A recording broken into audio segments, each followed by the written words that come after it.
Thanks, Keith. Yeah, we'll get started. I'm excited to be here today with you. I'm excited to hear from these.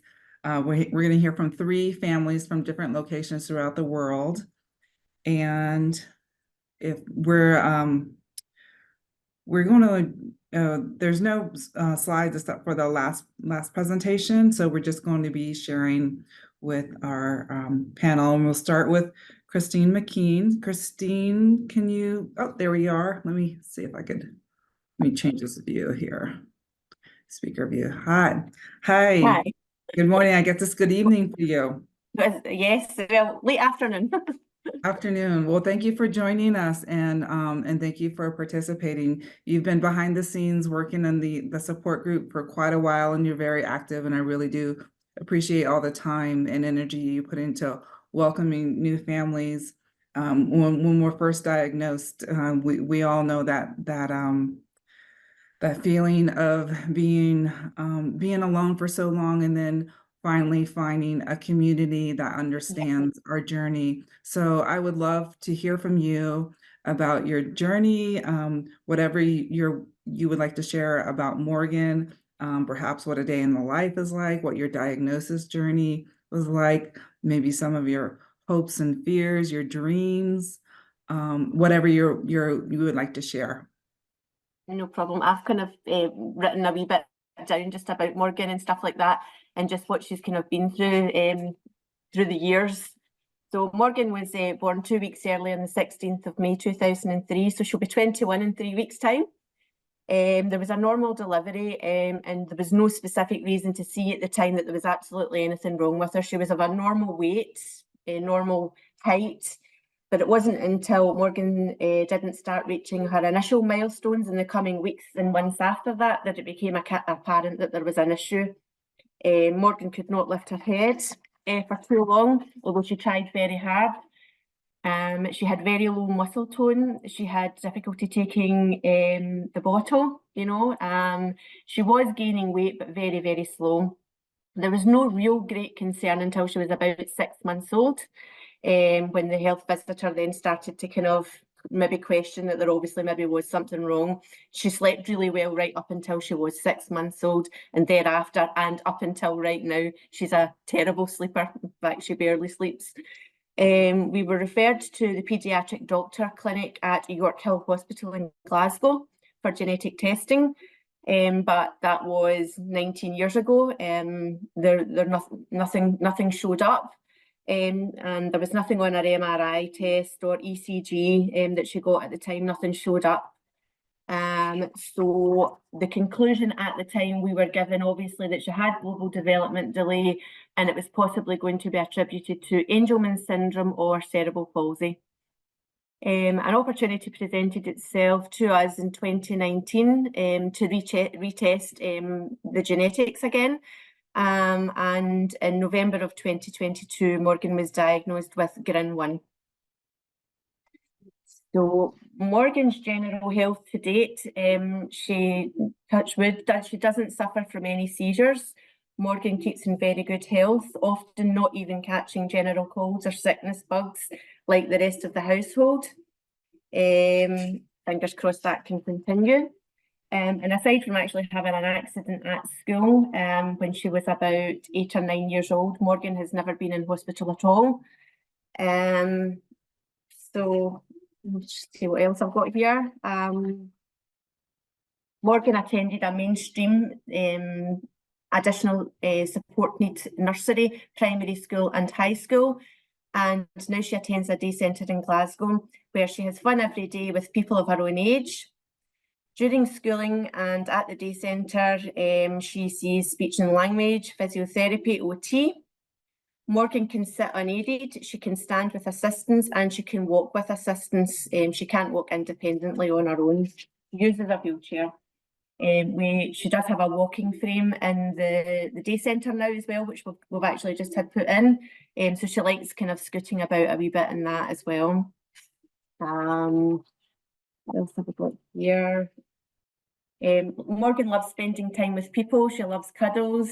She loves watching her DVDs. She loves Barney. She loves Mr. Tumble, The Wiggles, High Five. She loves everything music, everything sensory, playing in water and messy play. Hopes for the future for Morgan would be that she could maybe communicate a bit better with us.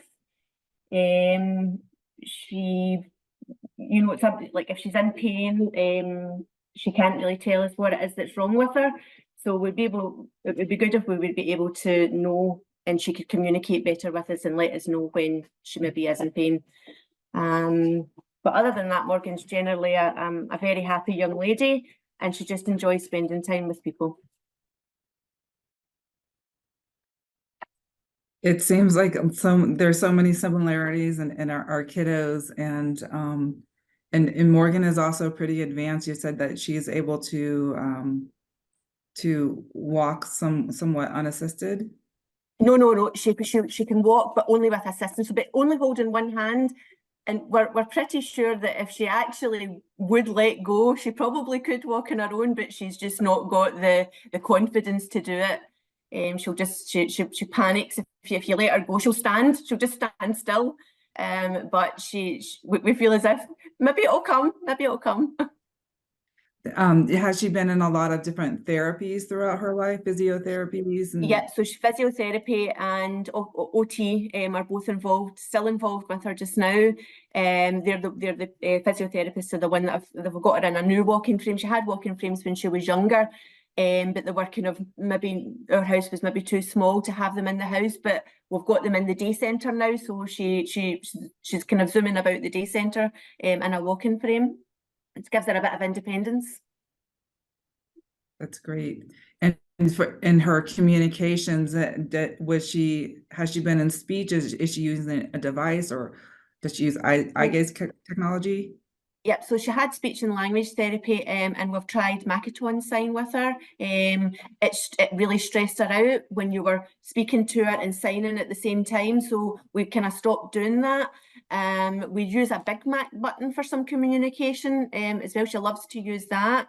But other than that, she kind of looks at things with her eyes, or if she's needing a pad change, she'll come and she'll tell you, she'll tap you. We know that that's what she's needing.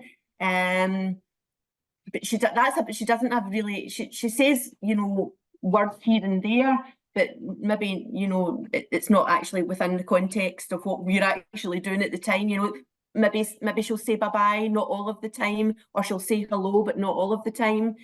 That's about the extent of her communication. Yeah. Well, I've been encouraged to hear parents of kids with older or young adults with GRI, that they continue to add words and add vocabulary. So our kids are continually learning. Yeah. She's my mother-in-law. When Morgan was 5 years old, she was actually an additional support needs teacher. She actually done a lot of work with Morgan a way back when she was like 3, 4, 5 years old. Unfortunately, she passed away. But even words that Morgan learned then, you know, like a way up high and a way down low, or bye or hello, all came from her, and she's retained that. She's retained all of that information that she had when she was 3, 4, 5. And now, as I said, she'll do random words here and there, but not a great deal just now. I'm gonna check to see if there's any questions in the chat. I think we've answered the one about eye gaze. Does anybody have any questions for Christina in the meantime? If not, we can, if you want to just close your video and hang out in the background. If we have time at the end, we'll open it up as a panel and have additional questions. So it's always interesting to kind of share about our kids' commonalities and their differences. So thank you so much, Christina. Thank you. And next, we're going to hear from Patty Sanders, who is in the U.S. She's in Pennsylvania with her son, Richie. Patty is a very active volunteer in the GRI community. And Patty, can you go ahead and share your video and unmute yourself? I'm on. Can you hear me? Here we go. Hi. Hi. How are you? Good morning. Good morning. Doing well. Happy to be here. Good. Well, thank you for joining us. Like I said, you've been very active. You got your Carter Man t-shirt on. Yay.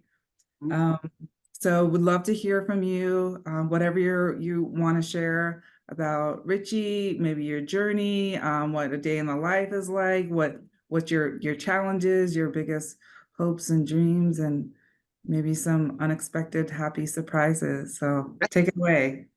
I'd be happy to. Thank you, Denise, and thank you, Christina. It was so nice to hear more about Morgan. So I'm Patty Sanders. We live in Pennsylvania. My 5.5-year-old son, Richie, was diagnosed with GRIA 3 in January of 2023. And so I'm gonna try to quickly go through our journey to now. He was born full term on his due day, September 4th in 2018. I knew something was wrong right from the start. My fear was that he was in pain. It was heartbreaking that holding him and attempting to coddle him didn't work. And he would inconsolably cry for hours daily at that time. His biological dad was in his life, and we would just take turns back and forth like all night. It was the most challenging time of my life. And I honestly remember telling my best friend that I know something's wrong because people wouldn't have kids if it was like this. And then I felt guilty for saying that, but that was my truth at that time. Sleep was our biggest challenge for the first 2 years of his life. Richie would arch his back a lot and kind of flop around on the floor. And it just seemed like he was uncomfortable. And so at around 9 months old, I enrolled him in early intervention. He was missing all milestones, sitting without support, walking, reaching for, grabbing objects, picking up small objects, and speech. And at that time in his life, when he was about a year old, they diagnosed him with autism, severe autism, with a score of 38. Another thing I'll just mention is he had blood in his stool as well. And so he had a milk protein intolerance when he was young, along with reflux. He smiled and rolled over by 3 months, and he always preferred to sleep on his stomach. We've been to so many doctor's appointments, as I'm sure all of you have too. It's unreal. Doctor's appointments are challenging for many reasons, especially as he's getting older. And so when he was diagnosed with autism, that opened us to the developmental pediatrician. And eventually we went to neurology, and they did the EEG, and we were just trying to figure out what's wrong, and nothing came up. And so after neurology, we went to genetics at the Children's Hospital of Philadelphia. And that's when we received our first gene, the gene samples. And so me and his father submitted our gene samples along with him. And that was in 2020. And the gene samples at that time didn't pick up anything. And so the genetics doctor and all the blood work showed that Richie had something else. So we were misdiagnosed in 2020 with mitochondrial disease, specifically called ECHS1D. That diagnosis, essentially, the doctor told me that Richie would pass away between 3 and 8 years old. And so it was a really, really rough time for our family. But there was hope, and there was hope because Richie never gave up, and he had help. He had early intervention, along with ABA therapy. We brought ABA therapy in about when he was 3 years old, and that just changed our lives in the most significant, beautiful way. They're not only helping him, but they're also helping me understand how to best help him. And so this has been a learning journey for me to learn my son. And so So we were misdiagnosed. We got put on this awful mitochondrial cocktail, they called it. I would have to hold down Richie to give it to him twice a day. At about 7 months of that, I said, I'm not doing this. If my son's gonna pass away, we're gonna live life. And we did, and we stopped that medication. And what do you know? The blood work started showing that Richie doesn't have mitochondrial disease. And so we just continued with therapies and continued doing what we were doing. Um, and uh, and he's just amazing us. I, I don't know if it's prayers, God, determination, but he keeps doing things that doctors told us that he wouldn't. So one of the things that I learned is doctors aren't right all the time. And since meeting this community, it's like we know our kids better than they do, and we kind of have to help guide them. It's insane. So then we met the mitochondrial doctor at CHOP. Said she wouldn't just not see Richie. She would keep Richie in her care until we found out what was wrong, like what was the real diagnosis. And so in December of 2022, we met with her, and she was just blown away how happy, honestly, his personality and his happiness started shining when he was able to be mobile. For years, 2.5 years, he would just sit there. He couldn't crawl. He did eventually, at about 2.5 years, start to bunny hop around and crawl. Maybe it was about 2 years. And when that happened, it's like he got independence and just was overall much more happier. And so that was huge. We focused on PT. I would say I focused on PT the majority, when he was 2, 3, 4, and he's just doing amazing right now in PT, which is fantastic. So we went to CHOP. We got they reanalyzed our gene samples, and we got a diagnosis. And they told me it was GRIA3. They said it was loss of function. I had no idea. Like, I'm not a medical person. I don't know anything about this. I'm learning. But I knew that there was 40 patients that they said are in the literature. And the doctor did say that Richie seems to, he's doing well compared to some of the people in the literature. Richie has not had a seizure that we know of yet. He has sensory processing difficulty, mixed receptive expressive language disorder, functional constipation, and hypotonia, the low muscle tone. Our biggest challenges in right now is communication, self-injurious behavior, and aggression. Communication wise, he used PECs. He uses some sign language. He's got a new AAC device that we haven't figured out yet, but we'll get there. So communication has come so far. However, it's still a huge problem. We visit urgent care very often because he can't tell us when he's in pain or when something's wrong.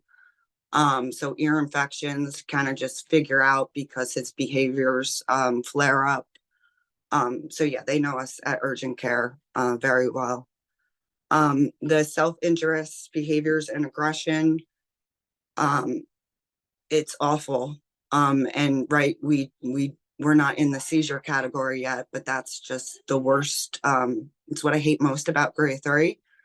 There's nothing like watching your kid hit themselves, and there's nothing like your kid coming after you to try to hurt you, and it's not his fault. So God, the future. Let's talk a little bit about our life since GRIA3. Since we got the diagnosis, it was really, really hard to process. We went to a neurologist locally at Lehigh Valley near us, and the neurologist was talking about putting Richie on seizure medication when he hasn't even had a seizure. And so it was not a good experience. And so we landed back at CHOP and are involved with their neurogenetics department there. And that appointment was amazing. They educated me, and they essentially told me, we don't know what his future looks like. He's gonna show us what his future looks like. And I believe that. And then he said, there's this amazing foundation, GRICON, and he talked a little bit about how parents just like me were who started this, and that this foundation is doing some amazing things. And so of course, I took some time. It was kind of a dark period for me, but I took some time to kind of do my research and jumped right into GRICON. And I can't tell you, jumped right into GRICON. I mean, I wanted to volunteer. I wanted to help however I can. And so since meeting GRICON, I mean, I feel so much hope. I feel so much comfort. I feel a sense of belonging because even my own family, they don't fully understand, because you don't fully understand unless you're living this life. And then the other thing that I feel is empowerment from people like Denise and people like Lauren and Brittany and Keith, because why can't we find a cure and fund a cure? I truly believe that we can. I truly believe that GRICON in this community has already helped our family significantly. For me personally, chatting with you guys monthly and learning about you and your families and your struggles and your successes, chatting with folks where their kids are older, that's so helpful for me. Listening to techniques of how you guys dealt with things, that's helping me. And then the other area is medication, and the fact that GRICON brought the introduction to Alan Bayet and Ian Coombs. And so by meeting with Alan Bayet, we've started I guess you would call it sort of trial on the LSRN for GRIA3 for Richie. And so far, it's been amazing. And I call it successful. Still need to meet with that neuro doctor to really measure. But all in all, Richie has a soft helmet because he would hit himself on the head. He has not had to use his soft helmet since starting the LSRN, which is just unbelievable in itself. For the future, I want to do just like all of you. I want to do everything in my power to help Richie for his future, for when I'm not here. And so I'm going to be doing that. And, I'm just excited to be a part of this community. It's really helped me emotionally. It just helps. And what else do I want to say? And I guess I'll just leave it with this.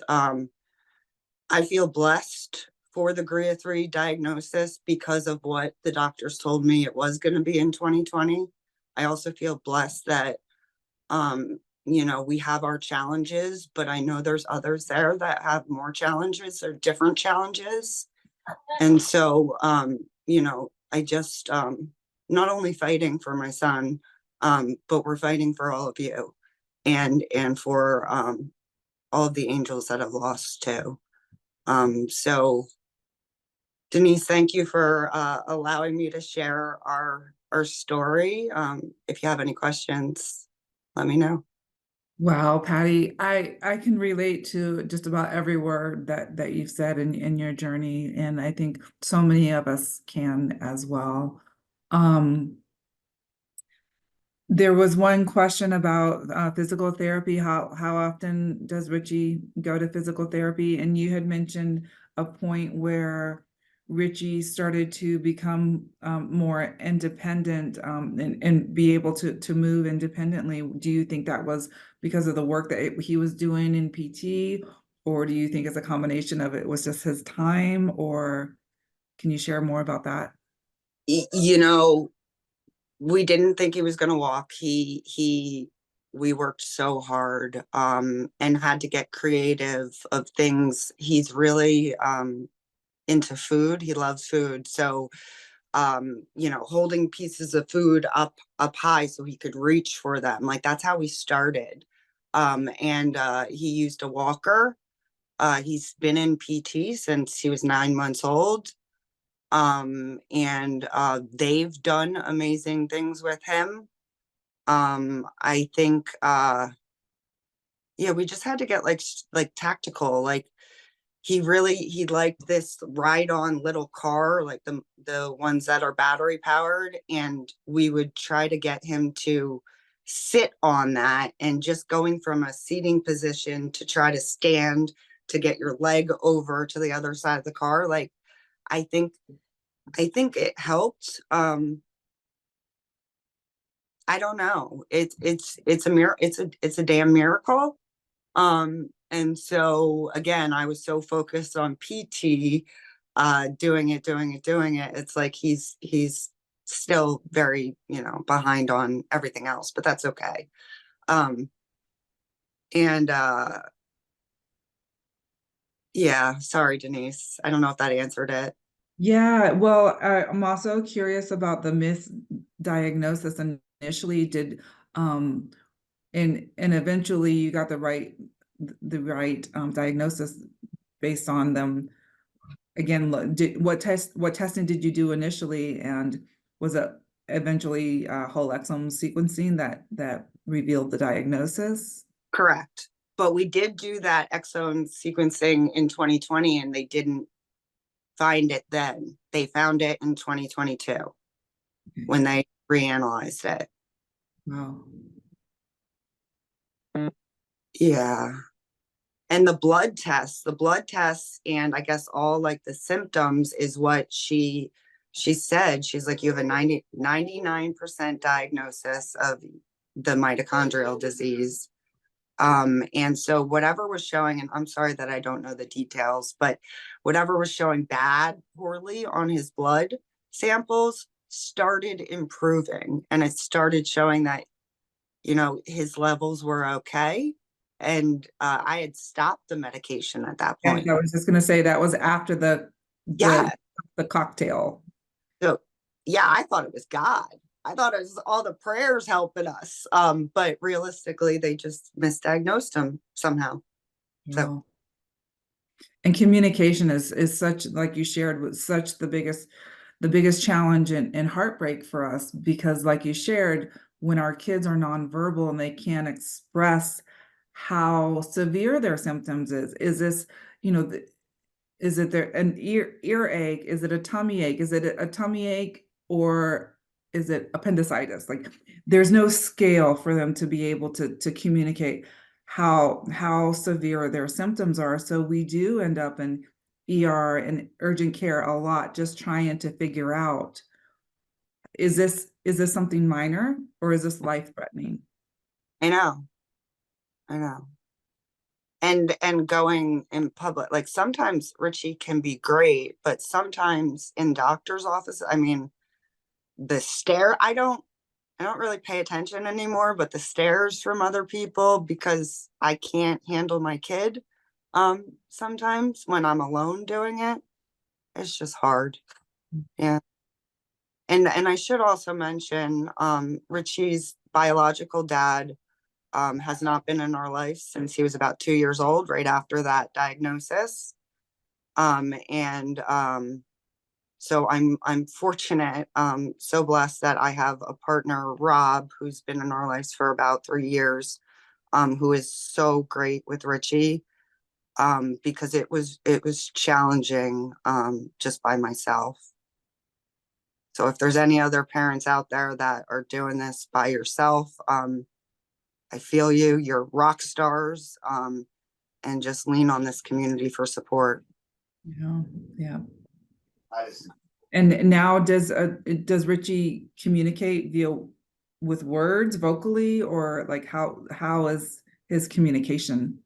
The only word he's really saying right now is mama, not always in context. Mhm. Um, Can he, you wave? oh, he's gonna. Can you wave? Hi. Say Hey, hi. Richie. Say hi. If you Um, unblur your camera, Patty. So there we go. We can see him. There we go. Say hi. hi. So yeah, he What a doesn't. handsome guy. He makes noises. Different, many, many, many different noises. We work in front of the mirror, but he's really like gesturing. Like he'll pull if he wants you to come with him. He'll pull you if he wants you to leave the room. He'll pull you out of the room. He does some sign language. Eat How is the more. sign language going? All, Is he able to communicate? Okay. it's gotten so much better. Yeah. And then the AAC device. We used to have a small one with just 9 buttons that say the word. But we now have this huge one and we're just still trying to learn it. So that's been hard too. That's Learning. auditory. That's auditory scanning that says the words. It says the word. Yeah, you hit the picture and it says the word. So, Gotcha. yeah. So all in all, this life is not what I imagined. I don't think any of us imagined while we were pregnant for this, but there's so many beautiful things about it, and he's made me a better person. And so I just try to remember that when things get real hard. I can see that in you, Patty, and I admire your strength and determination, and this whole community appreciates what you're doing for our community as well. Awesome. All right. Well, thank you so much, Patty. If you're able to stick around in the background, just go ahead and stop sharing your camera and mute yourself, and we'll hear from our next mom. Sounds good. Thank you Wave so bye. much. Bye. Bye. Wave. Wave bye. That was awesome. Thanks, Patty. Next up, we're going to hear from Laura Williams, who is in Canada, in Toronto. Laura, if you're able to share your camera and unmute yourself. Hello, can you hear me? Hi. Hi, good to see you. Good to see you. I've just taken over Keith's computer for this hour, so which is why his picture was up there first. But No, thank you so much me. for joining us. I'm excited to hear from you. You've been on this journey longer than I have, and been with us from day one. Meeting you guys actually here in Colorado, was it about 6 years ago? It I was remember that well. really amazing.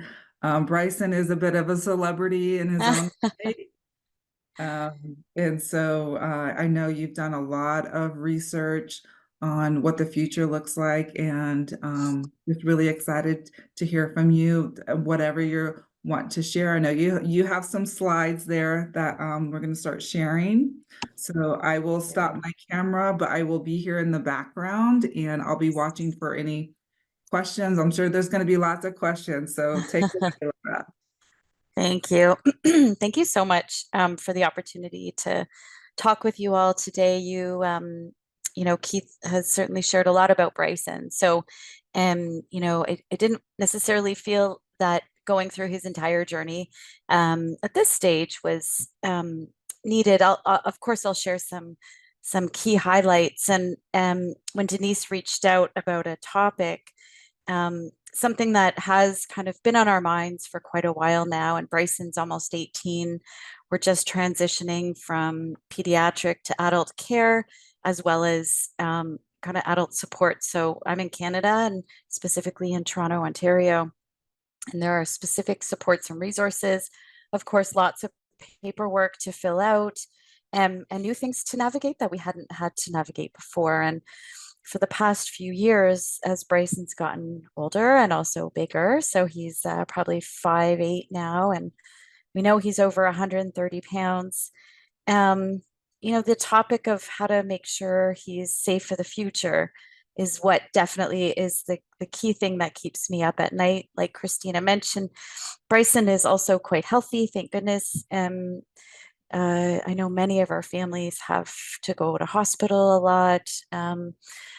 We did have that journey about a couple weeks ago, but he's bounced back, which is great. But for us, the key piece is kind of his support now as he's getting bigger, but then in the future. And so something I decided to do was to pursue a doctorate in, I work in healthcare, so in health leadership and rehab, with a focus on supportive housing, so that as I'm doing our own research, I can also connect with others who are experts in the field, and specifically with a focus on my work is all in patient engagement day to day. And so I'm always keen to understand what is most important to those who are experiencing this. And so it's families and it's our kids. Some are verbally able to communicate with language, verbal language. Some use devices. Some are still learning or don't have that ability. But how do we make sure we capture what is most important to them in a home environment? And so I'm happy to share with you some examples of things I've learned. I will share that I'm just at the beginning of my dissertation and research part of the doctorate. So these are just examples. I'm not an expert in any of this, but I guess what I'm an expert in is just how it feels to be a caregiver approaching this kind of difficult topic. And we all worry about our kids and will they be safe and happy in the future? And I think this is a whole different layer of worry and concern. So next slide, please. This is Bryson, as many of you will have seen him before. He's wonderful. We adore him. He is full of beautiful smiles and love and kindness. And he's also a big guy, getting bigger, tall, drink of water, we like to say. He's also does experience neurostorms, though, so dysautonomia with dystonia. And these are quite significant episodes that cause him pain, that cause him to, he's not able to walk independently. So he just roll on the floor, he'll pull his hair, he'll scream, he'll kick. And it's dangerous. It's dangerous for him and it's dangerous for his caregivers. At school, they do have a large kind of wonderful open area that looks like a ball pit with no balls in it. And he can, if he's having an episode, that's his safe spot. At home, we have a safe spot for him. But it also has led us to a space where, besides Keith and I, and Connor, who's now off at university, just finishing his second year, and our caregiver, who's been with us for 14 years, this is his circle of support and school until he's 21. We don't have any other caregivers. We haven't been able to locate caregivers who can really help and support and manage, especially during those neurostorms. And that's what's caused us I think the greatest anxiety, and not having any respite that we feel safe and comfortable with. At the same time, part of this is also our own reluctance and hesitation to feel safe leaving Bryson with anybody else. And a good friend of mine who also has a son very similar to Bryson, we're on this journey together to look at supportive housing. She made a good point, and that point is that we're not always going to be able to take care of our kids, and then at some point we're not going to be here. And so what a difficult scenario we'd be putting Bryson in if we didn't at least give him people that he could trust, know that he could feel safe in the world with other people. And so that was definitely a push for me to look at, okay, what else do we need to do? And I've got a few examples of different housing models that I'm going to share with you, but knowing that this is a really broad group, would love to hear examples. My email is there if you want to take it down, or you can certainly get in touch with Keith. I'm really keen to hear about the examples that you think might work for your children, or just you think are innovative. So next slide. So there are a number of different options. It could be, and it depends on your child, of course, independent living, with or without support. So if it's with support, is there someone there that's able to live with Bryson? He could not live on his own. He does need 24-hour care. It could be a group home with several individuals. They could have live-in support. Residential settings really refer to those larger buildings. I've certainly done a lot of research on, in Canada, we had a lot of residential settings for people with disabilities, and sadly, well, fortunately, they're all closed now. And the last one actually just closed a few years ago. But in those settings, there is a long history of abuse, which always is the biggest fear for me. A lack of privacy, a lack of autonomy, a lack of respect. And so, it's something that we really have to pay attention to, is the principles around larger buildings can work. They tend to result in poorer quality outcomes unless the right infrastructure is put in place. Mixed use or multi-use, I have an example of that I'll share with you. And garden lane housing, so other little, you can attach something to your own home.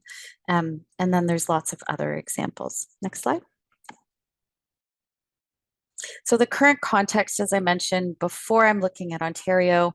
Right now, we are seeing a significant number of inappropriate admissions. So admissions being placements to long-term care homes, hospitals, shelters, and sometimes jail for adults with intellectual disabilities. This has been my focus.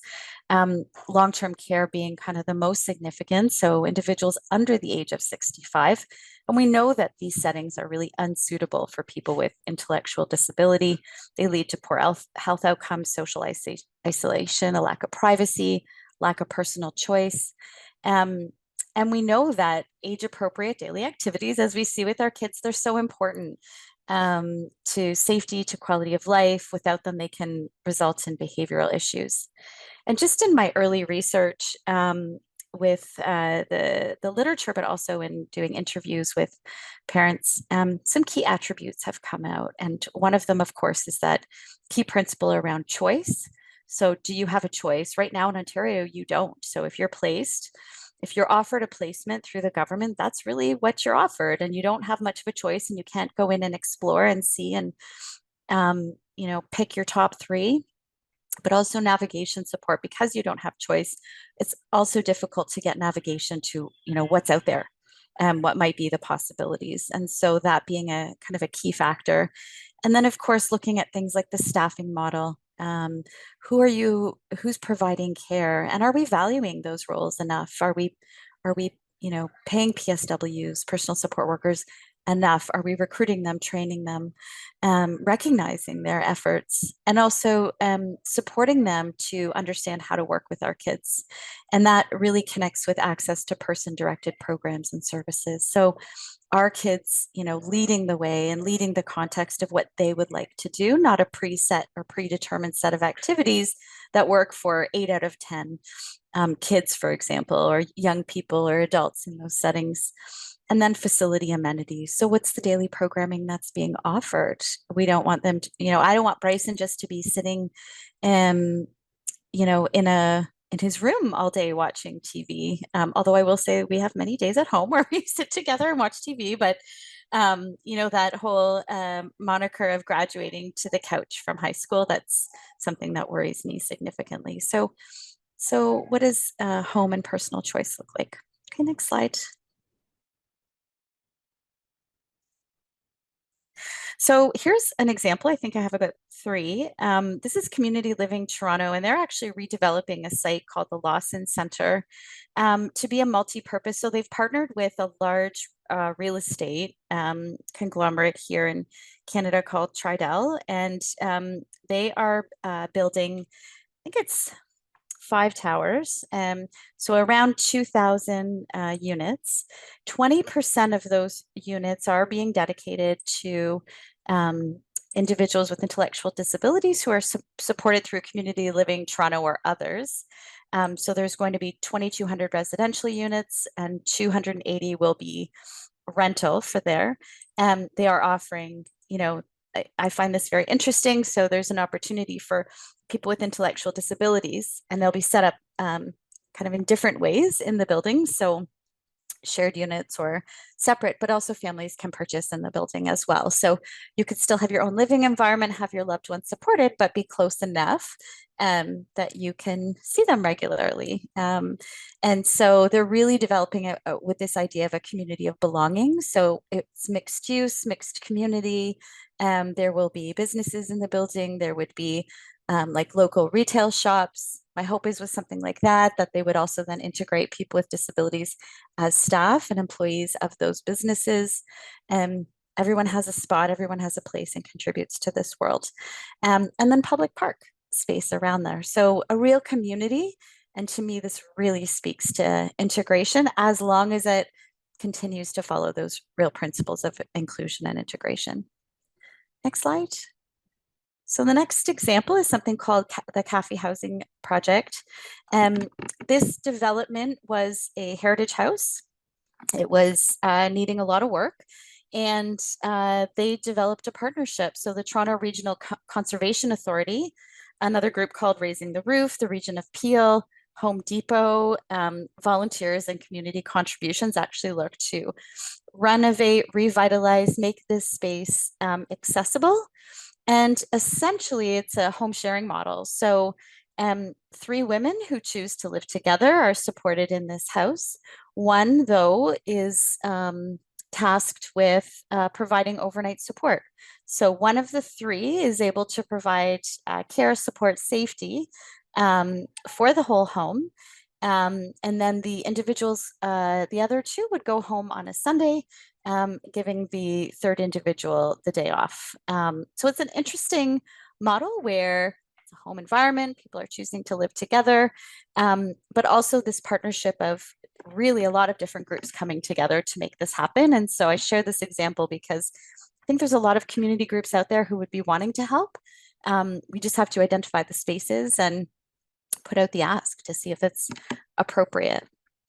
And then the final example I'll share is more international. It's L'Arche. I'm not sure if on the next slide, sorry. Some of you may have already heard L'Arche, explored L'Arche, received services from L'Arche. It is an international group. They have 156 communities across the world.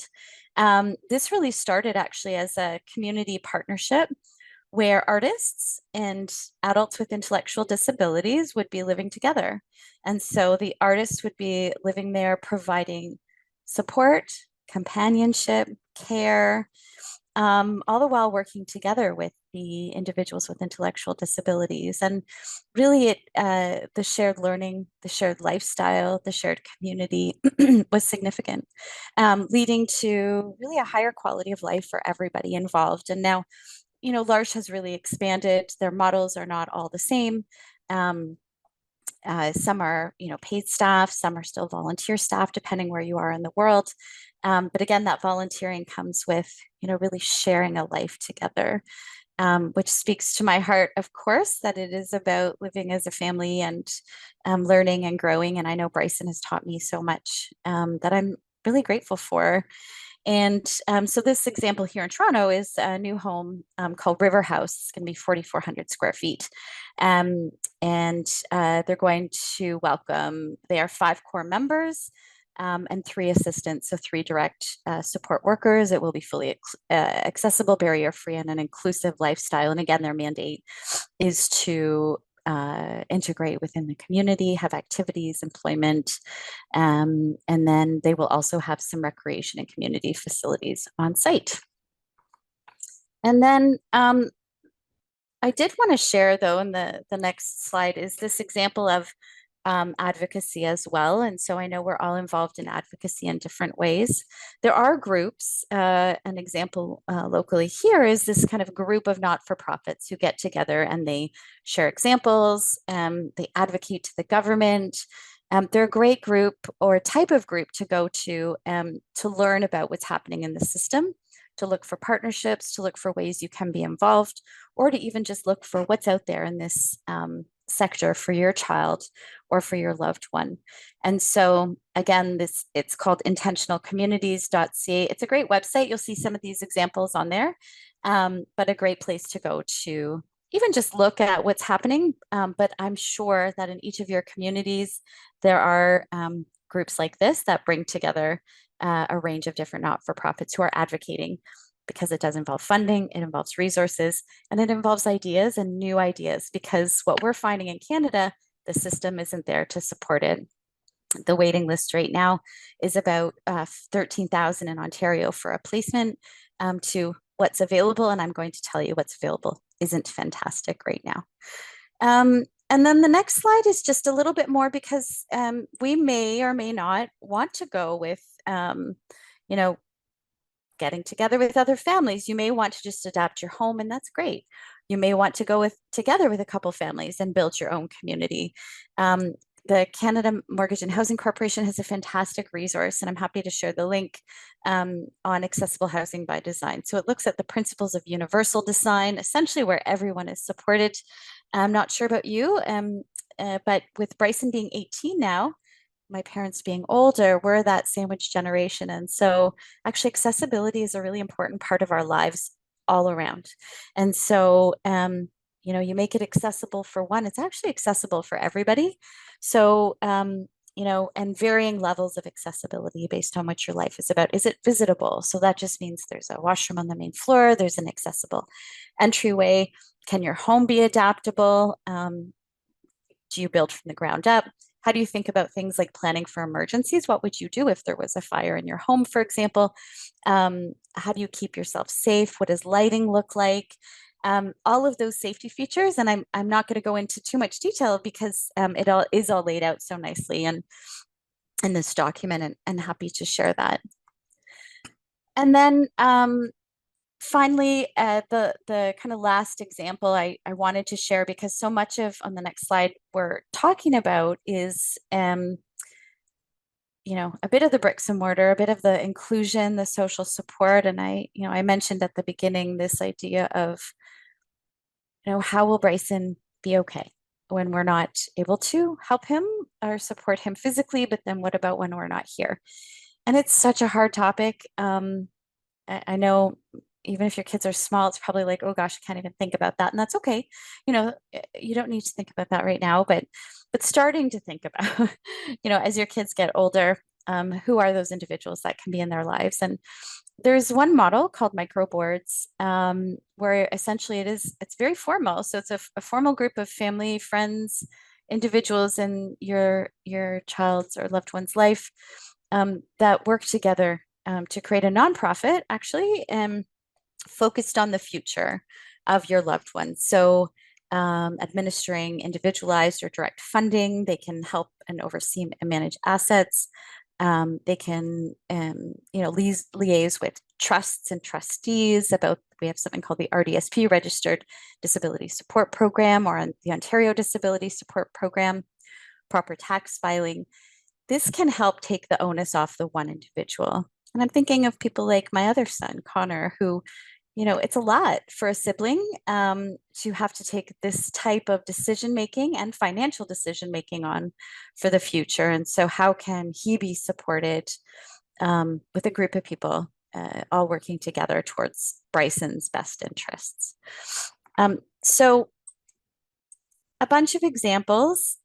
Just on the last slide, I wanted to share some of the questions that we're considering, some of what's come up from, you know, doing the research, talking to other families, and just those long nights, you know, awake at night thinking, where might Bryson want to live? So really thinking for us about what things does he like to do? Who does he like where does he like to go?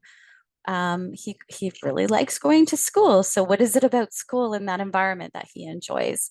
What does he like to do when he's home? On Saturday, he's pretty tired. So right now he's happy to be watching some shows. And tomorrow, though, no, thank you. He's going to be itching to do something. And so what environments make him the most happy or relaxed, interested and energized? How about his sensory issues? And actually, I think we gave this talk a while back, and there was, I'm trying to think here, I think there's a note in the chat from Linda, right? Yes.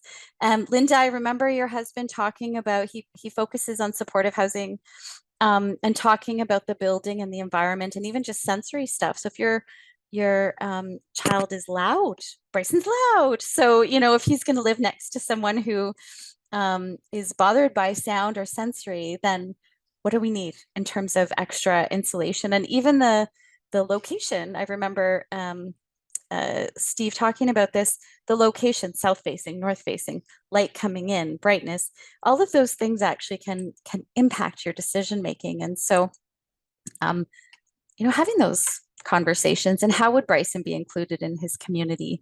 What's important for his safety and his quality of life now and in the future? What housing features would make his life easier, including technology? There's some things I'd love to do right now in my own home, but I keep thinking, but are we going to move? Is this the right space? How do you kind of decide on that? Can I work with other families to create a reality that won't be available through government resources? And then who will make financial and health decisions? How much do we need in savings to make this a reality? Um, so, so thank you for listening. I hope this is helpful, doesn't raise too much heartache with others. But it's been a real learning for me, and it's given me hope and just, knowledge is power. So how can we continue to share as a group? I'd love to hear those models as well. Thanks. Yeah, thank you so much, Laura. That's all such great information, and great questions too about the future. I'm also considering all of those things as well, and looking at home modifications and how much do I really invest in my home, and if I needed to sell, what would that look like? And in the future, like I think we're all going through all those questions, and obviously it's different. We all live in different countries or even state to state, what resources are available or what that model looks like. But the big question is, how much do you need to save? Like, how much money does this? I'm sure it's something that we are all looking at and considering it. And those are all really tough questions. I'm just looking at the chat here to see if there are any questions. I know Linda and her husband Steve provided some great information as well. Thank you for providing your email address. If people want this presentation, I'm sure you'd be happy to share that with them. Sure. Does anybody have any questions for Laura? I know this is such an important issue for us all, so there's a lot of gratitude in the community for sharing this. And you have been very fortunate to find a caregiver that's been with Bryson from really day one, even pre-Bryson with Connor. And that's been a big challenge for all of us. So Yes. question on how do you find a lawyer and accountant for this process? Like I said, I think it's probably different for all of us, but what's been your experience? Yeah, so we're fortunate. So Holland Bloorview Kids Rehab is our local kind of our community health center for kids with disabilities, and they have a strong partnership actually with a firm. The lead for the firm has a child with a disability, and so they focus actually on disability law. So even planning out the wills and estates, and knowing your tax laws, and also disability payments, how can they be impacted if there is a will that grants funding? Do you have to put it into a trust? There are also though accountants who specialize in disability related accounting, and I think unfortunately it's the Google search, or maybe your local rehab centers have access to some of that information, because they usually can't provide recommendations, because that can look like favoritism, but there's some good people out there, and often they've had this lived experience as well. But getting someone who knows, because we've had a world of difference, people who know versus people who don't live in this world, it's a very different process, and you don't want to be stuck right at the end losing disability support payments because of a will that comes down from grandparents or others. Yeah. I know we only have a minute left here, but I'll also share that we have so Facebook groups are great for connecting with other parents with special needs kids and making recommendations based on, like you said, their lived and shared experience. So we're great resources and willing to share what we know. But thank you so much for sharing this information. We really appreciate it.